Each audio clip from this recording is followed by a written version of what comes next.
Hello, this is a little video to show you how to do the pinwheel cast on. We're using DK yarn. You'll need 100 grams for the whole project, but I'm using just this little bit at the moment, and I've got my 3.5mm double pointed needles, and I'll need a stitch marker later.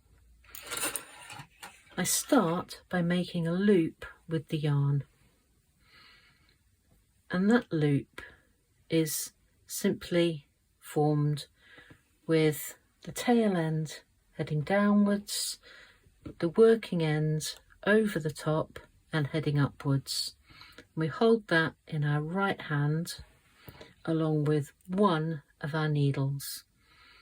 Hold the needle on top of it, which helps you hold on to the join on the loop.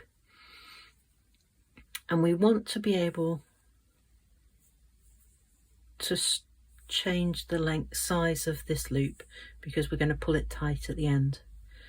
So we're going to go into the loop, pick up a stitch from the working yarn, yarn over to make a second stitch, into the loop again, pick up a stitch from the working yarn, yarn over. So we've now got 4 stitches. Another way you can do it is to literally put your yarn around the needle if you're not confident with moving the needle around the yarn. That's 7, 8, 9, 10, 11, 12. Now your last stitch is just a yarn over, so it's very easy for that to just flop off. So hold on to it, or even better, make it into a little backwards loop cast on. And the way you do that, in case you missed it, was you literally form a little loop there, pop it on the needle. Now this big loop of yarn here is the one that is controlled by this tail end of yarn. So we've got our 12 stitches. We could now just put them straight onto 3 double pointed needles, but it gets a little bit tricky to maneuver. So what I'm going to suggest is that we turn our yarn round, and the first round of the pattern is just purl. So we're going to purl all of these stitches. If I can get my needle into that first stitch.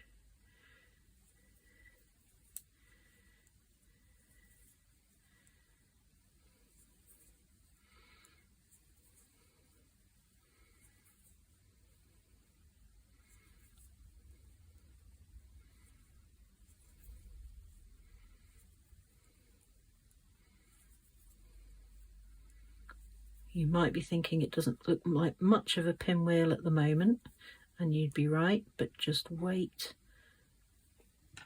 a minute and see what happens next.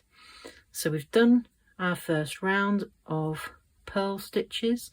Now we're going to divide the stitches across our needles.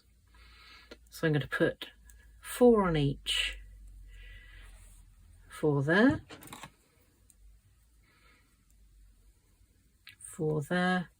There's already 4 on this one. It doesn't look like much of a pinwheel or a pinhole at the moment, but when we grab hold of our tail end of yarn and we hold that loop tight, because that's forming our final stitch, and we pull, as if by magic, it's now forming a beautifully tight little circle. It then says place marker to mark the beginning of the round. Now that's going to fall off, so I would then just work the next stitch, the first stitch of the round 2, which also happens to be a purl stitch, onto that needle to keep the marker in place, and you're ready to get going. Pinwheel cast on. Don't worry if the hole loosens up while you're working. You can just pull it tight again, and once you've done a fair bit of the pattern, you can, if you want to, sew this end in, weave it round on the reverse to stop that happening. I hope that was helpful.